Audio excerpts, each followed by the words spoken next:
los grandes filósofos.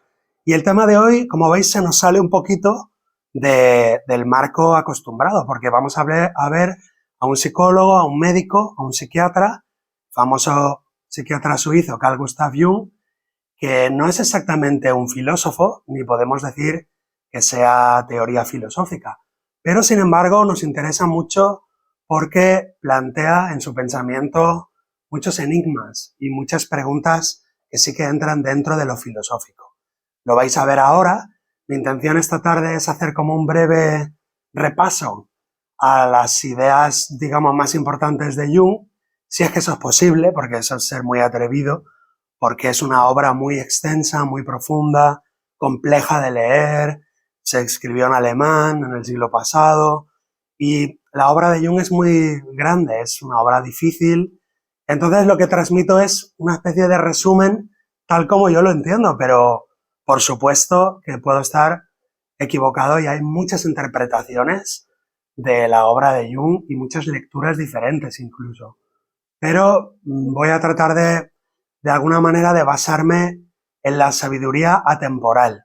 ¿Por qué? Porque en esta escuela podemos utilizar la sabiduría tradicional, la sabiduría perenne de la India, del budismo, de Egipto, la sabiduría que está en los símbolos de todas las culturas y civilizaciones, y por lo tanto, usando eso como marco, digamos, teórico más grande, se entiende mejor la obra de Jung, o por lo menos yo lo veo así. Entiendo que podemos hacer un estudio comparativo entre la sabiduría perenne y lo que este hombre del siglo XX, que parte del materialismo, del cientificismo naturalista del siglo XIX y XX, sin embargo va llegando a unas conclusiones que coinciden, yo diría 99%, con esa sabiduría perenne o atemporal. ¿Visto? Más o menos la idea que os planteo. Entonces mi idea sería hablar media horita o 35 minutos como del tirón, un poco rápido, va a quedar grabado, así que luego lo podéis ver en YouTube, para que luego podamos hacer un poquito de preguntas y respuestas. Ese es mi plan, pero a veces no lo conseguimos, porque nos enrollamos por las ramas. Y luego también os voy a pedir que no me hagáis preguntas durante, sino al final. Al final hacemos todas las preguntas. Porque a veces hago preguntas retóricas y la gente del público con mucho entusiasmo me responde, pero son preguntas para que queden en el aire. The answer, my friend, is blowing in the wind. Entonces, primera pregunta, muy junguiana y muy filosófica. ¿Qué o quién soy realmente? Como nuestro propósito es conocernos a nosotros mismos y transformar nuestra vida, no podemos conocernos o no podemos transformarnos si primero no intentamos responder quién se está haciendo esta pregunta. ¿Qué soy o quién soy realmente? Y eso nos lleva a que, como dicen los antiguos sabios, no nos preocupamos de responder esa pregunta, ¿qué soy o quién soy?, hasta que no viene el dolor y el sufrimiento. Así que cuando vienen las repeticiones de patrones, de problemas, de nudos psicológicos que todos tenemos, eso de alguna forma nos obliga a preguntarnos ¿qué soy? ¿Quién soy? ¿A quién le está pasando esto? O ¿por qué me sucede lo que me sucede? ¿Qué significa? ¿Qué sentido tiene lo que me sucede? O sea, lo que estoy transmitiendo es que a veces el sufrimiento, la enfermedad, el dolor, la incomodidad, la estrechez, es la llamada natural a hacernos las preguntas existenciales, esenciales y profundas, como esta de quién o qué soy. Si yo preguntara ¿quién eres? No lo estoy preguntando, lo dejo en el aire. ¿Qué me respondería cada uno de vosotros? Yo dijera, ¿quién eres? Ya sé que inmediatamente la mente ordinaria, la mente vulgar, diría, pues soy una mujer, pues soy española, pues soy ecuatoriana, pues soy, no sé, enfermera. Pero eso es una característica, digamos, anexa. No es exactamente a veces el núcleo de nuestro verdadero ser, sino que son circunstancias temporales, por así decir. Entonces la pregunta sería, ¿y quién es ese que es enfermero? ¿Quién es ese que es mujer o que es hombre? ¿Quién es ese? Y eso nos va llevando a ese autodescubrimiento de las grandes preguntas y a esa búsqueda del sí mismo, que diría Jung, que ya lo vamos a ver someramente. La idea es comprender mejor nuestras emociones y conflictos y, como en el lenguaje junguiano, de la psicología junguiana, él nos va a hablar mucho de la conciencia y el inconsciente. Entonces, en la conciencia hay una lucecita, que es la luz de la conciencia, que observa, mira, ve, se da cuenta de algunas cosas, pero también la mayoría de la mente, o la gran parte de la mente, está en el inconsciente. Por lo tanto, el inconsciente es ese lugar, o esa zona, o esa parte de nosotros mismos, de nuestra mente, que no vemos y que por definición es inconsciente. Entonces Jung, a diferencia de Freud y de otros psicólogos del siglo XX, le va a dar una importancia muy grande al inconsciente y le va a dar un cariz respetable, porque antes de Jung el inconsciente era algo así como una especie de apéndice de la conciencia, donde iban a parar elementos residuales de la conciencia. Todos habéis oído hablar de pues, elementos reprimidos, elementos psíquicos que no tienen lugar en la conciencia, y como si fuera un cubo de basura, un apéndice. Sin embargo, Jung, estudiando a lo largo de muchísimos años, cientos y cientos y cientos, él llega a decir que estudió más de 20.000 sueños a lo largo de su vida, de sus pacientes, de sus clientes, descubre que en el inconsciente hay muchísimo contenido que no solamente es residual o basura o papelera de reciclaje psíquico. ¿Habéis visto la papelera de reciclaje en los ordenadores, ese icono? Pues no. Jung dice que además en el disco duro, en la mente inconsciente, hay elementos creativos, elementos poderosos, elementos sanadores, un potencial curativo, un potencial también destructivo, no negamos la parte destructiva, lo que Jung llamará la sombra, pero un potencial creativo y un potencial también universal. Es decir, Jung va a descubrir que muchas veces para darle sentido a la vida individual tenemos que encontrar en nuestra propia mente inconsciente el sentido de lo que nos está pasando y encontrar, por ejemplo, crisis y desafíos de nuestra vida que se conectan con crisis y desafíos de todos los seres humanos. Es decir, Jung va a encontrar lo que se llama el inconsciente colectivo. Por lo tanto, la búsqueda de coherencia y de profundidad, nos va a decir Jung, no tiene tanto que ver con construir hacia afuera una civilización como hemos construido de edificios, de fábricas, de bombas, de misiles, de... Todo eso no es que sea malo en sí mismo, diría Jung, sino que el peligro que tiene todo eso es que nos perdemos en el afuera. Nos perdemos en ese hacer y también en ese poder, la capacidad de poder que tenemos, sobre todo, por ejemplo, las civilizaciones occidentales o la zona occidental del planeta, hemos desarrollado mucho esa capacidad de poder. ¿Podemos hacer una grúa más grande? Sí, vamos a hacerla. ¿Podemos hacer una bomba más grande? Sí, vamos a hacerla. Entonces, estamos como fascinados por esa capacidad de poder que todos tenemos y en Occidente se ha exacerbado, en contra de una búsqueda de coherencia en la interioridad y en la profundidad. Entonces Jung va a ser un psicólogo, un filósofo, si me permitís, un pensador, un escritor, que va a defender una y otra vez, una y otra vez, una y otra vez en todas las cátedras, en todas las universidades donde le invitan a hablar, en todos sus libros y en todos sus artículos, hay una especie de tónica que repite en toda su obra durante décadas, que empieza en 1900 y acaba en 1960 y pico, o sea, escribió durante décadas, y esa constante de hombre, mujer, conócete a ti mismo, o sea, busca en tu interior, vete para adentro, empieza a indagar, empieza a buscar dentro de ti.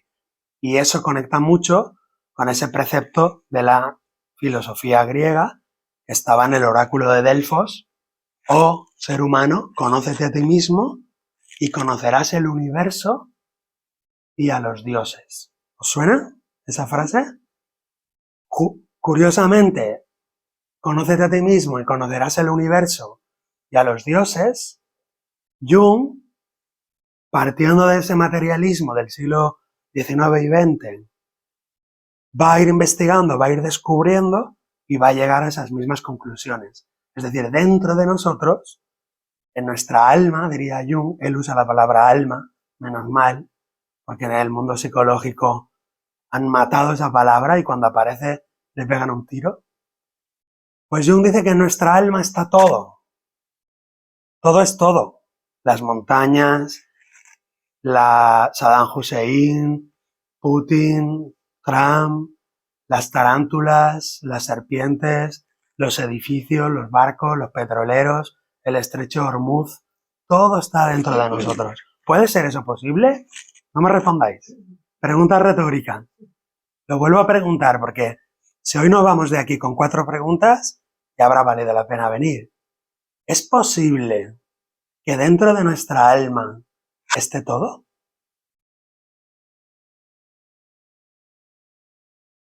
Ponéis unas caras lógicas de decir, ¿este está loco? ¿Esto es una flipada? No, no, no. Curiosamente, cuando estudiamos el Zen, el budismo Zen, nos dicen también cosas muy parecidas a estas cosas que decía Jung. Y también en el taoísmo chino. En el taoísmo chino dicen, hay 3 misterios en el cosmos. El agua para los peces, el aire para los pájaros y la mente para el ser humano.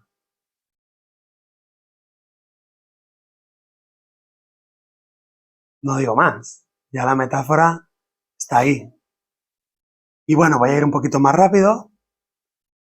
Entonces, Jung va a ser como una especie de viejo alquimista que va a hacer un trabajo interior y mientras tiene una familia con, creo que son 5 hijos, una profesión, digamos, reconocida y viaja a varios países, participa en congresos científicos, le nombran presidente de la asociación no sé qué de psiquiatría, publica obra. Es decir, de cara afuera es una persona, digamos, normal. Pero por el camino, durante años, va haciendo un camino interior de búsqueda interior y de experimentación. De alguna manera se arriesga a experimentar con su propia conciencia y con su propio inconsciente. Se adentra, yo siempre pongo el ejemplo de un buzo que se pone una escafandra y se va para abajo y entonces el buzo, como sabéis, tiene un tubo por donde le suministran aire. Pues él dice que su familia, su trabajo, su casa es, digamos, el anclaje con el mundo normal, con el mundo exterior. Pero que él, gran parte de su vida y en algunas ocasiones más de la mitad de su vida, él no está en el mundo de la gente exterior, está en su mundo interior buscando, investigando, porque él tiene que encontrar algo. Pregunto, no me respondáis. ¿Qué tenemos que encontrar? ¿Qué tenemos que encontrar los seres humanos?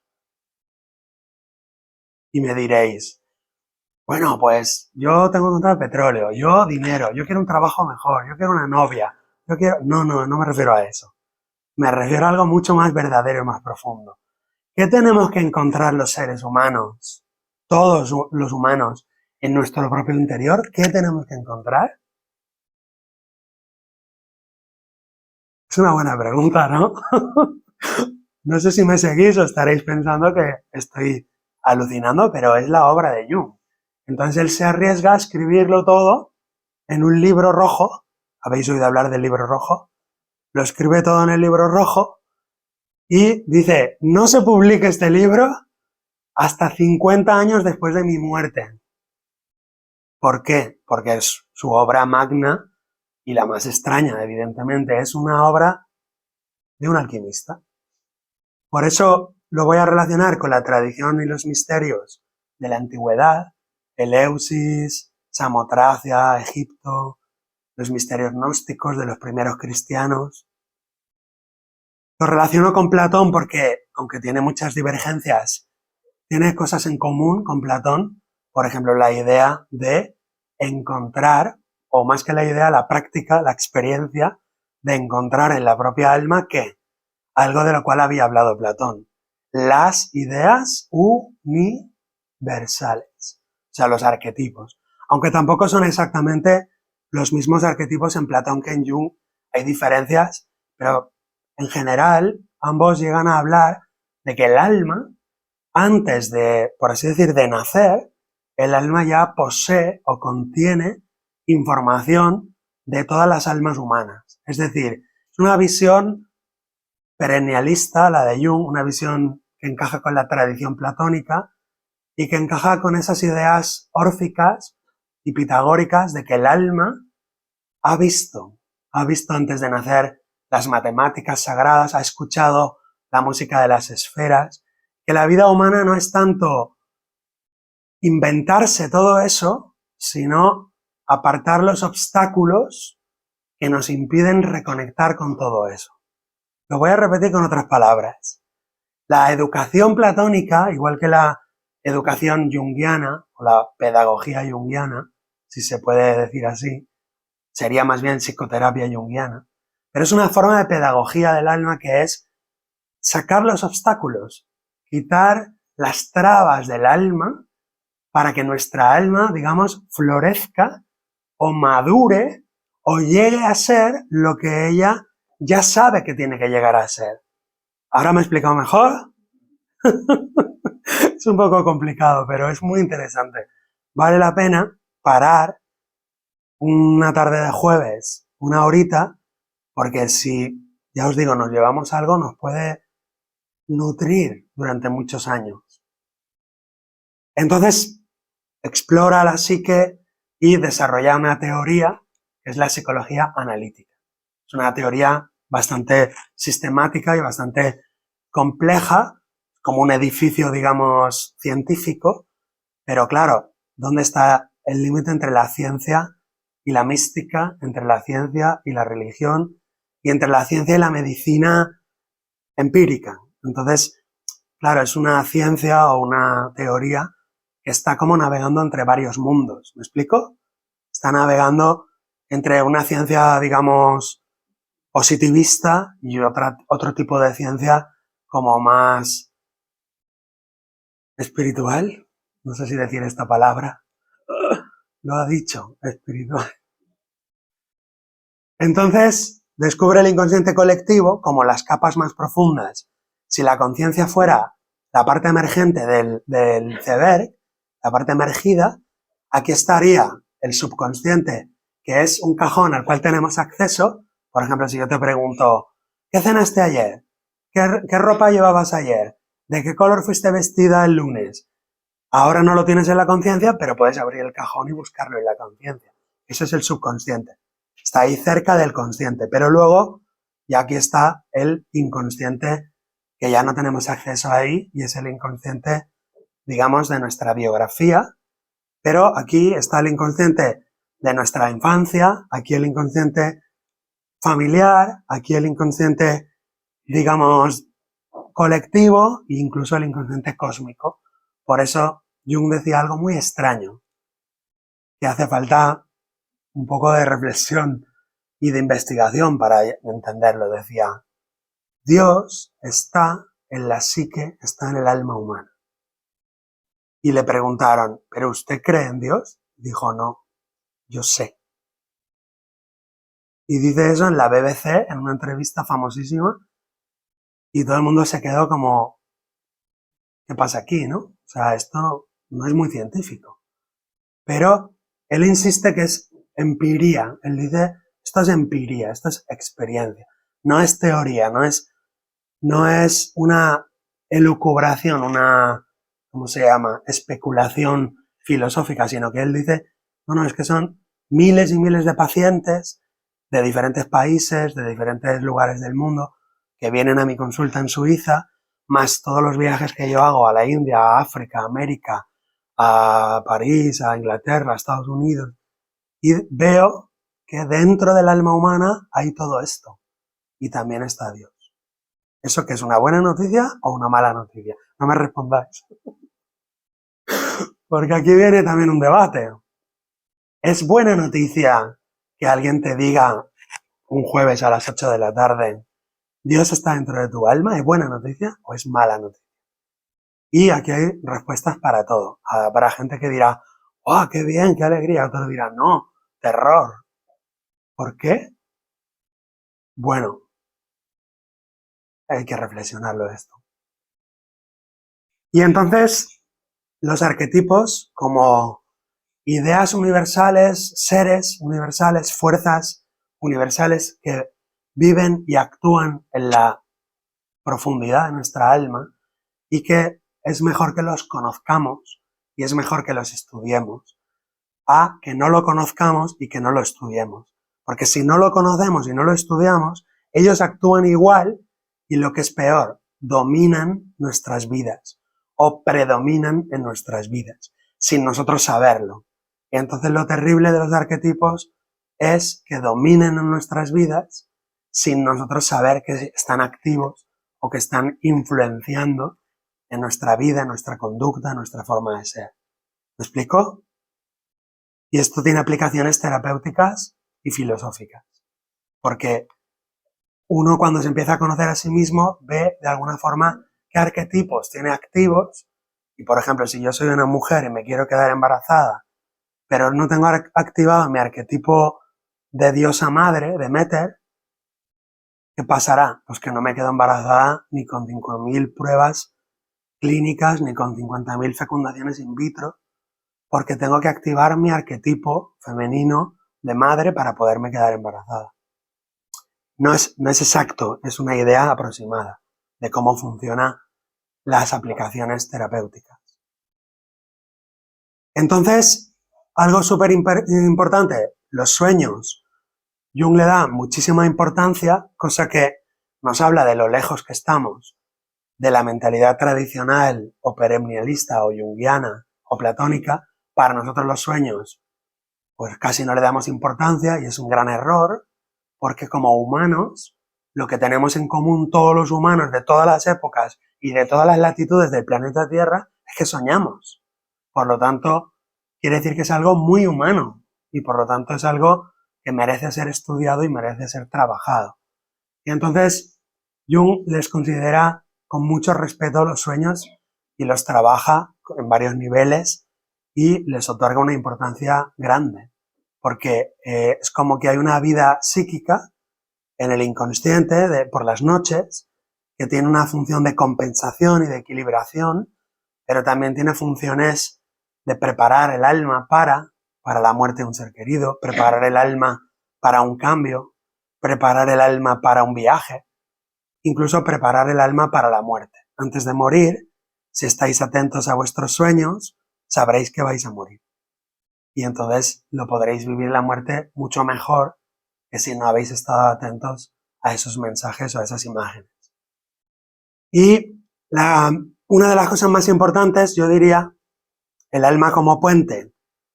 Jung nos habla de que el alma humana es un puente entre el mundo físico manifestado y el mundo metafísico, el mundo nouménico, de los noumenes, el mundo de las esencias, el cual él dice no se puede acceder y científicamente no se puede todavía, o con la ciencia actual no se puede, pero sin embargo el alma hace esa función de puente. Y también otra idea muy importante, estoy resumiendo décadas de investigación en 10 minutos, perdonadme, ¿eh? Otra idea muy importante es que el alma tiende hacia un fin. Me quiero parar ahí un momentito para explicar esta idea. Y es que el alma, dice Jung, tiene un propósito. Las almas humanas, todas las almas humanas, tienen un juego, unas dinámicas, tienen unas tensiones, tienen una vida, la vida del alma. Y en la vida del alma, de alguna forma es como la vida de un ser vivo cualquiera de la naturaleza. tiene un ecosistema al cual pertenece y tiene unas fases de desarrollo. Y el alma tiene unas fases de desarrollo. Y el alma se tiene que desarrollar para poder abrir sus alas, metafóricamente hablando. Pero el alma, en sus fases de desarrollo, podría ser algo así, dice Jung, como una bellota. La bellota tiene un potencial dentro, ¿no? La bellota ahora la vemos, vamos caminando por el Moncayo, y eso, si lo entierras y lo riegas, se convertirá en una encina o en un roble. Bien, pues el alma, como ser vivo, el alma tiene unas fases de desarrollo y una teleología, es decir, una finalidad. El alma no va como un meteorito a la deriva cósmica. El alma no es un error cósmico de la naturaleza, una bala perdida, no es un corpúsculo aleatorio, casual, sino que todas las almas, dice Jung, tienen una función, un ecosistema, una vitalidad, unas etapas de desarrollo y una finalidad. ¿Y cuál es la finalidad del alma? ¿Cuál es la finalidad del alma humana? No me respondáis. Os dejo la pregunta. ¿Cuál es la finalidad del alma humana?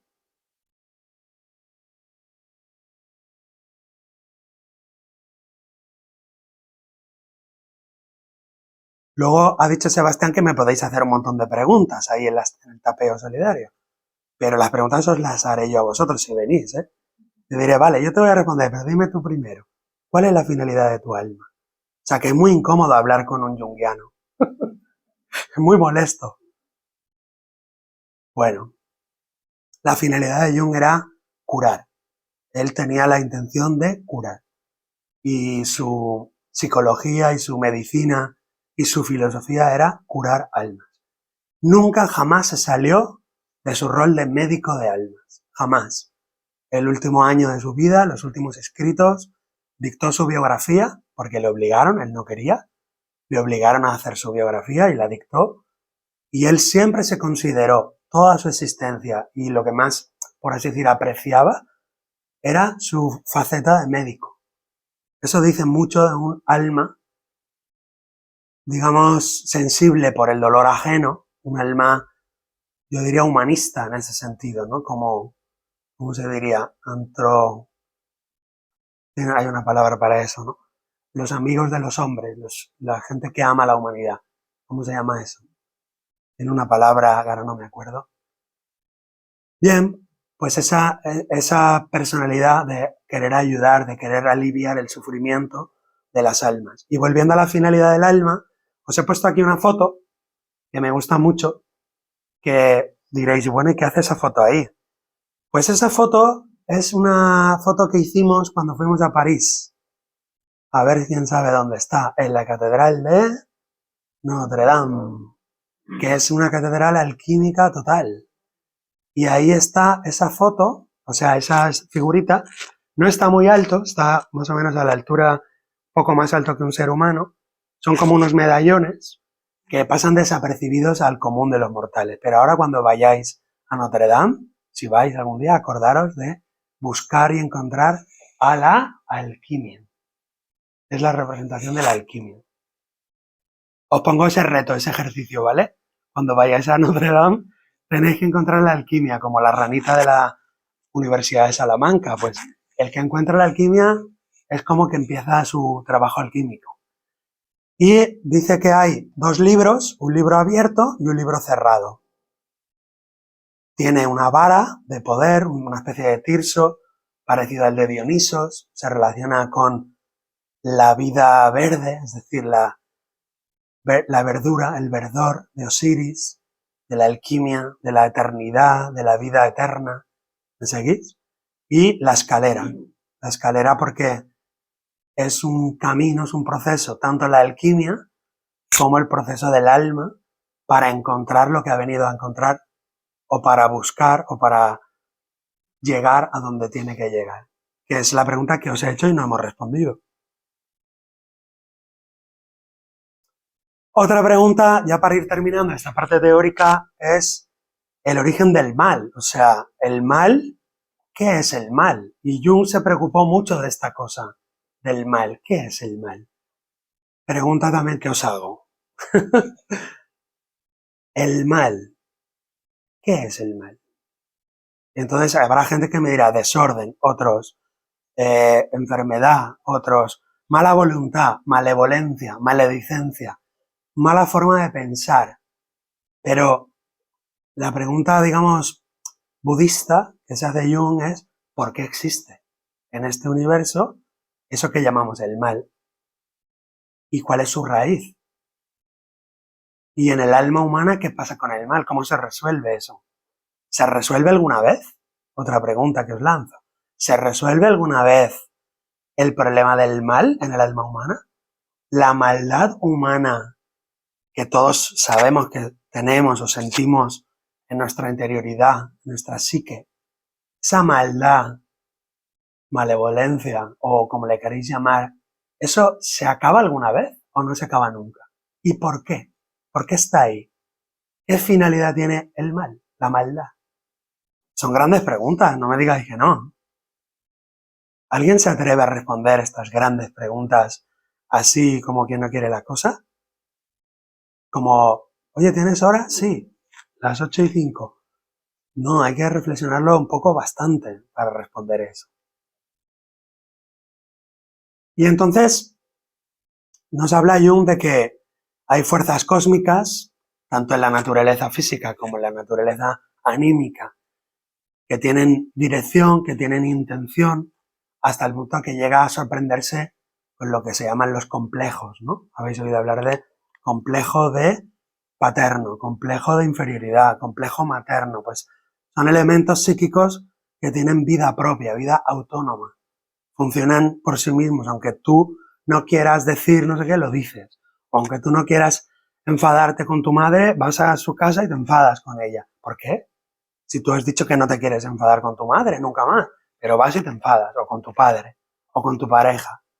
Complejos, o sea, elementos psíquicos, nudos, artefactos, aglutinaciones psicológicas, psicomentales, psicoemocionales mentales, que están en el alma y que no las controlamos para nada. O que a lo mejor no hay que controlarlas, hay que hacer otra cosa. ¿Qué hacemos con todo eso en el alma humana? ¿Qué hacemos? Bueno, Jung responde y dice, la prioridad número 1 del ser humano occidental es conocerse a sí mismo. La prioridad número 1. Lo único que va a salvar, si se salva el ser humano occidental, es el conocimiento de sí mismo.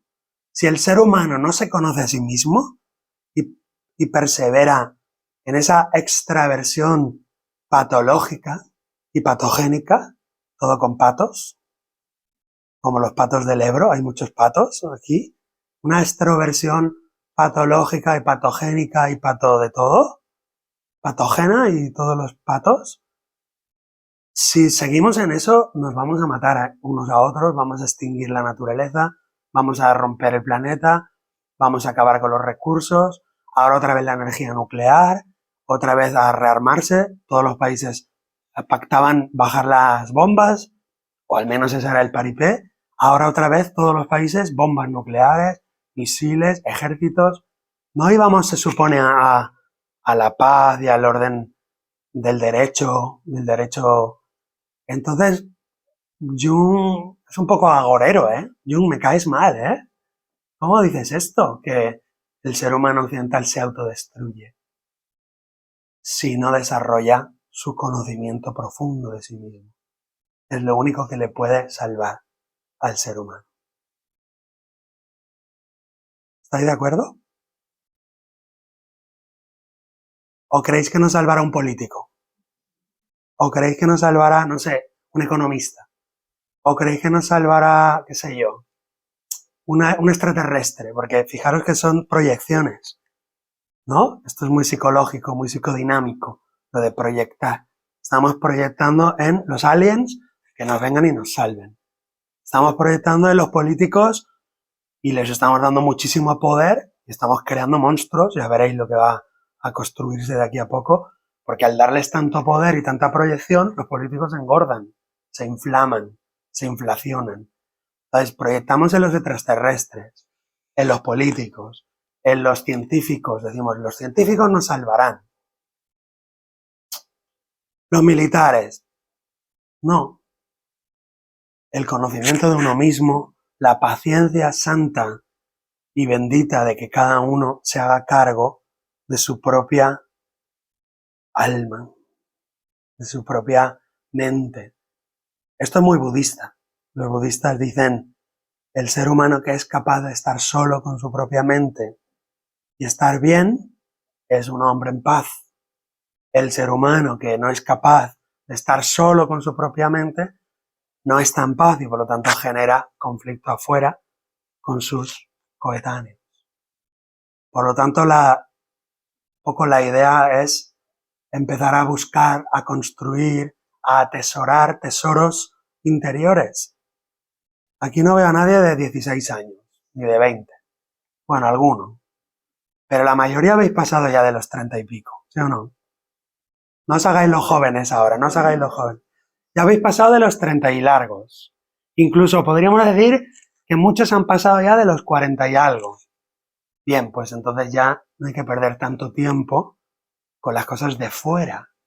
Está bien, ¿eh? No vayamos al otro extremo. Pero ya hemos perdido mucho tiempo con lo de fuera. O sea, un trabajo, una hipoteca, una casa, unos hijos, correcto. No hay nada malo, ¿eh? Pero ahora hay que empezar a trabajar por dentro. A ver, ¿quién soy yo? ¿De dónde vengo? ¿A dónde voy? ¿Qué voy a bailar en Semana Santa? ¿Qué voy a bailar en la verbena de San Juan? O sea, ¿quién soy yo por dentro? ¿Cuál es mi verdadero anhelo de mi alma? ¿Estoy haciendo lo que he venido a hacer? En otras palabras junguianas, ¿estoy deviniendo a ser lo que yo soy? ¿O no? ¿O estoy jugando a aparentar delante de mis jefes, en mi trabajo, delante de mi marido, de mi esposa, de mis hijos?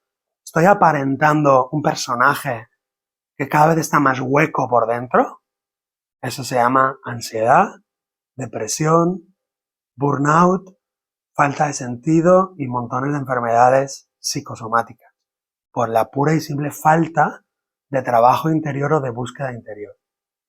Esto es muy junguiano también. Lo de la crisis de la mediana edad. Esto es muy junguiano. Bueno, ya terminamos. Entonces es una investigación lo que nos está pidiendo Jung que hagamos dentro de nosotros mismos. A ver, mis emociones, mis pensamientos, mis sueños, mis fantasías, para empezar a conocernos a nosotros mismos y empezar a darle cauce a cosas que queremos hacer antes de morir.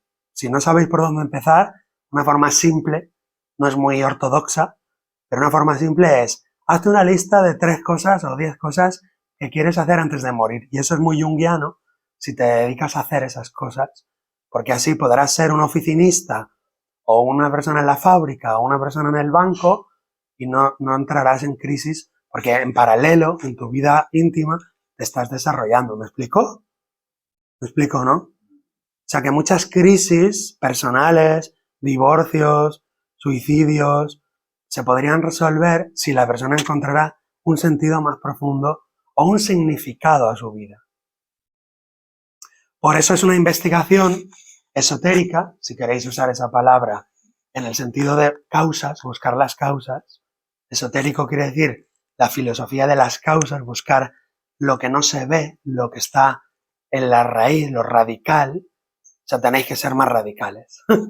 Tenemos que ser más radicales, en el buen sentido, filosóficamente.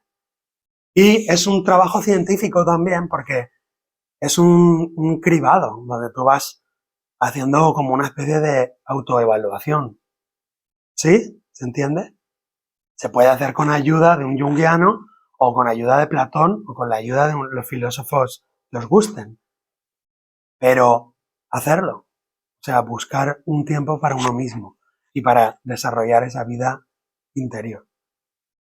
Y, bueno, en un caso extremo, Jung quiso buscar en lo más profundo de lo más profundo de lo más profundo y se encontró en el fondo del océano, digamos, buceando con la escafandra, ¿os acordáis? Que bajó con la escafandra, se cortó el cable y, madre mía, las pasó canutas.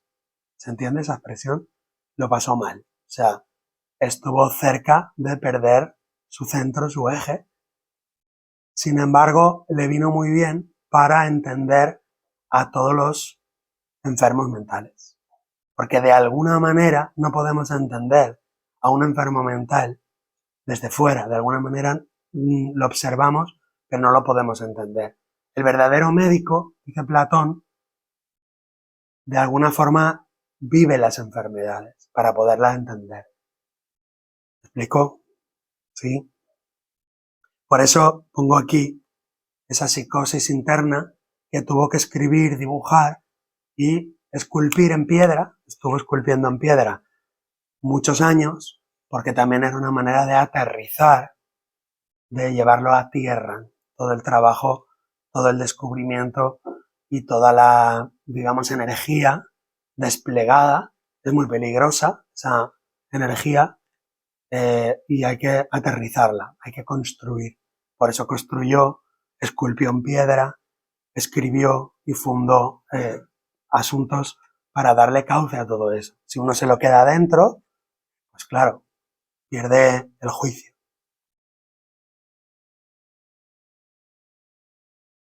Y la idea junguiana es la idea de unir los opuestos. O sea, la parte espiritual y la parte material, la parte inconsciente y la parte consciente, el masculino y el femenino. Entonces, esa unión de los opuestos se ha de producir en todos los niveles, es decir, físico, energético, emocional, mental, imaginal, arquetipal, buscar la unión y la armonía de los opuestos, de los contrarios, para lograr una síntesis de todo. Todo elemento enfermizo o todo elemento discordante es una falta de armonía entre los opuestos. Un exceso de azufre o un exceso de sal, en términos alquímicos. Es algo parecido a la medicina china también. Es una medicina energética dinámica de equilibrios. Cuando está todo equilibrado, hay salud en todos los planos. Cuando hay un exceso de algún elemento, el elemento contrario lo tiene que contrarrestar para llegar a una síntesis sanadora y terapéutica. ¿Me explico? ¿Lo veis? Así que la proyección en la materia para Jung es la alquimia medieval de Occidente, un trabajo, un ejercicio que no se sabe bien si ocurría en el mundo material o en el mundo anímico, porque mucha gente cree que la obra era convertir el plomo en oro, ¿verdad? Pero no estamos tan seguros de que era algo físico. Probablemente no era solamente en el mundo de los metales, sino que lo más probable es que la alquimia era una alquimia interior en el alma del alquimista. Qué misterio, ¿no? Bueno, a mí me gusta decir una cosa aquí con lo de la piedra, lo de la proyección. Me gusta decir una cosa que es un poco chocante y es que todos estamos proyectando todo el tiempo. Y me gusta decirlo porque la gente que está ya versada en estos temas, pues no le choca, pero la gente un poco nueva dice, ¿cómo? ¿Yo estoy proyectando? Sí, hija mía. Sí, hijo mío, hermano. Estás proyectando todo el rato. O sea, te presentan a una persona y difícilmente ves el presente. Estás proyectando contenidos, lo que se llama percepción, si lo buscáis en el diccionario, no es captación de lo que está sucediendo. Captación es otra cosa o observación es otra cosa. Percepción es una construcción psíquica de manera que estamos proyectando sobre esa persona. Esa persona es un hombre calvo con gafas y a mí me robó un hombre calvo con gafas hace 2 años, entonces me presentan a esta persona y me cae mal. Estoy proyectando. Es un ejemplo simple, pero la proyección es una absoluta... ¿Cómo lo explico? Una absoluta... Un juego. Es un juego cósmico en el que todos participamos. Es una... sala de cine. O sea, el mundo físico y las personas más todavía somos pantallas. Y entonces, chica se enamora de chico, pongo un ejemplo, ¿no? O chica con chica, lo que queráis, ¿vale? No es el tema de hoy. Pero chica se enamora de chico, chico se enamora de chica, y los primeros 6 meses, ¿qué pasa ahí? Las hormonas, el subidón, efecto luna de miel se llama eso. Él está proyectando en ella y ella está proyectando en él. No se ven. Y tú dices, hija mía, ¿dónde vas esta noche? Voy a cenar al restaurante con mi novio que me ha invitado. Ah, bueno, que lo paséis bien. Míralo, míralo, para que lo conozcas. Y ella dice, no, si yo ya lo veo. No, no lo ves. Nadie ve a nadie. Nadie ve a nadie.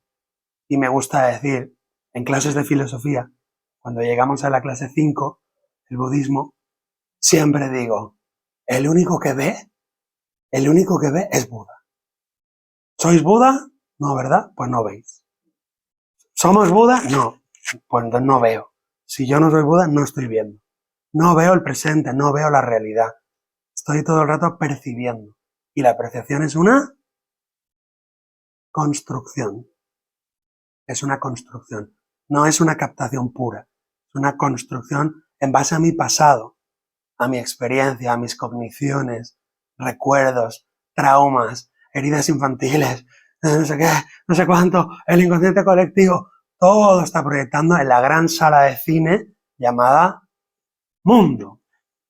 Cinemascope, 3D, 4D, Avatar, todo lo que veáis en el cine, la vida todavía es más todavía que una película de James Cameron. O sea, el pobre se esfuerza, graba con cámaras poderosas, con todo tal, pero no va a llegar nunca a la sala de cine que es el universo. ¿Me explico? Somos pantallas en blanco, donde cada uno está proyectando su pasado. El despertar del Buda es dejar de proyectar y ver la realidad. Que tampoco creo que es el cuerpo físico, la realidad es otra cosa. Bueno, pues espero que os haya gustado este pequeño viaje de 1 horita. Hemos hecho un poco de Odisea del alma, hemos hecho como un peregrino, como Ulises, y precisamente Jung nos habla de que el alma tiende hacia un fin. Jung le llama el self, se traduce como el sí mismo, se podría equiparar al Atma o Atman de la filosofía hindú y también al Tao, que hablan los taoístas en China. Y Jung nos va a hablar de, digamos, unos niveles de trabajo, una ética, pero no es una ética popular, es otro tipo de ética más profunda, más verdadera, o sea, no es de apariencias, sino de otra cosa más profunda, una filosofía de estudiar los símbolos. Él proponía estudiar a los grandes filósofos, él estudió a Kant, estudió a Descartes, estudió a Nietzsche muchísimo, estudió a Platón. Por lo tanto, él recomienda estudiar filosofía y recomienda estudiar simbolismo. Justamente en esta escuela de filosofía estudiamos filosofía antigua, medieval, contemporánea, moderna y también estudiamos simbolismo. Tenemos una asignatura larga que dura 3 cursos donde se ven todos los símbolos universales de todas las culturas, los más importantes. ¿Por qué es tan importante estudiar simbolismo? No lo voy a responder. Os lo dejo como pregunta. ¿Por qué es tan importante estudiar simbolismo? O la pregunta sería, ¿es acaso importante estudiar simbolismo? Porque tú, Héctor, ya lo das por sentado, que es importante. Pero a lo mejor la pregunta previa sería, ¿es importante? ¿Sí o no? Y si lo es, ¿por qué es importante? Y no lo podemos responder. Solo una pista. Cinemascope. El mundo, el universo. ¿De qué está hecho? Bueno, queridos, vamos a cerrar aquí. Él propone varias técnicas y ejercicios, o sea que hay aplicaciones prácticas de todo esto, pero no nos vamos a detener aquí en esto. Y la obra alquímica, convertir el plomo en oro, a nivel psicológico es convertir lo inconsciente en elementos conscientes. El alquimista se convierte entonces en una especie de redentor. Jung usa el arquetipo de Cristo o de Buda como personas que han redimido el inconsciente o que han redimido, digamos, el caos, y por lo tanto son personas humanas que ejemplifican ese viaje del alma. Entonces usa el símbolo del Buda o del Cristo como personas humanas que han hecho ese trabajo interior, de armonización interior. Aquí están las fases del alma, o los 4 trabajos de la alquimia. El desarrollo del alma tiene varias etapas, no voy a entrar en esto, pero para que os queden algunas imágenes, ¿no? Son las etapas del proceso. También se puede ver como un viaje del héroe, el viaje de Joseph Campbell, el famoso viaje del héroe, el monomito de Joseph Campbell. También Jung nos habla de las fases del desarrollo del alma en función del viaje del héroe. Es decir, para Jung el viaje del héroe es una narrativa arquetípica, donde está expresando en forma de mitos, digamos, antiguos, populares, está expresando una realidad que es el viaje del alma de todo ser humano, de toda alma humana. Tenemos que desarrollar este viaje, que es salir de lo conocido, entrar en los retos, las tentaciones, la noche oscura del alma, ¿suena, no? A enfrentar los arquetipos, la transformación, la purificación y el regreso al mundo ordinario con el elixir para poder servir a los compatriotas o a los contemporáneos o a los hermanos, a la fraternidad de la humanidad. Porque todo logro se ha de compartir. Si no se comparte, ¿qué pasa? Un logro verdadero, profundo, que no se comparte, ¿qué pasa con él?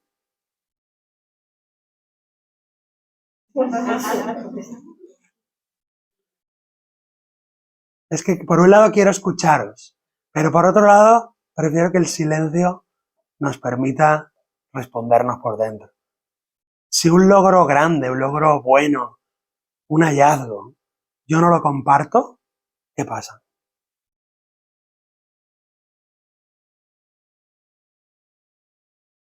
En el tapeo solidario lo hablamos. Con un vaso de vino. Por cierto, a Jung le gustaba beber bastante vino. No sé si tendrá algo que ver con todo esto.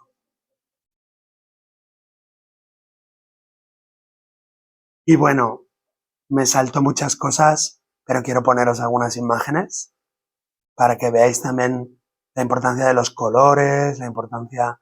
Él rescató muchos libros de alquimia medieval y en su biblioteca en Suiza, en Zúrich, tiene la biblioteca de alquimia más grande de Europa. La tiene Jung. O sea que muy importante debía de ser para él este asunto, ¿no? También estudiaba los evangelios apócrifos, los evangelios gnósticos, el gnosticismo, y bueno, nos hablaba de esculpirse a sí mismo o de trabajar la propia alma. La comprensión humana es insuficiente. No es casualidad que la alquimia y la psicología sea llamada un arte, porque no solo es una ciencia, sino que también es un arte. Trata de procesos creativos que solo pueden ser realmente comprendidos por la experiencia, como el yoga en Oriente. El yoga en Oriente se practica o no se practica, pero no hay explicaciones que valgan, es un camino de práctica. Pues en Occidente se perdió el yoga occidental y entramos en 2000 años de demasiada teoría y demasiada poca práctica. ¿Cuál era el yoga de Occidente? Las escuelas de filosofía occidentales tenían el yoga occidental, que era los ejercicios del alma, platónicos, estoicos, epicúreos. O sea, las escuelas de filosofía en Occidente tenían su yoga. Eso fue apartado, llegó otra civilización, entramos en la Edad Media, los monasterios guardaron algunos de esos ejercicios y los monjes y monjas hacían esos ejercicios que son el equivalente al yoga en Occidente. Pero como la religión fue perdiendo poder y fuerza, ahora ya no hay ejercicios. ¿Y ahora qué hacemos? Nos hemos quedado huérfanos. Y por eso Jung, una vez más, dice, esta civilización está huérfana y se va al precipicio, se va al retrete, como no hagamos algo profundo y verdadero. Y aquí os dejo algunas imágenes, se ven un poco mal, pero bueno, son imágenes del libro de alquimia, los 7 rayos cósmicos, el sol y la luna, lo masculino y lo femenino. Abundan símbolos de opuestos, si os fijáis, donde hay que hacer el trabajo por partes. Entonces, aparece normalmente una hermafrodita o un bebé de color verde, o aparece un dragón. Son todos símbolos del trabajo del alma, de cómo el alma va sintetizando los opuestos y va realizando una alquimia interior. Aquí está, digamos, el mercurio, en fin, el atanor, porque el trabajo de cuidar el alma, el trabajo de observarse, de cuidarse y de desarrollarse, es equiparable al cocimiento, como que estás cociendo un potaje a fuego lento. ¿Vale la metáfora? Quien mira afuera, sueña, proyecta. Quien mira afuera, el gran juego cósmico. Quien mira adentro, despierta. Frase famosa de Jung. Y muchas gracias por venir a la Escuela de Filosofía. Ha sido un placer.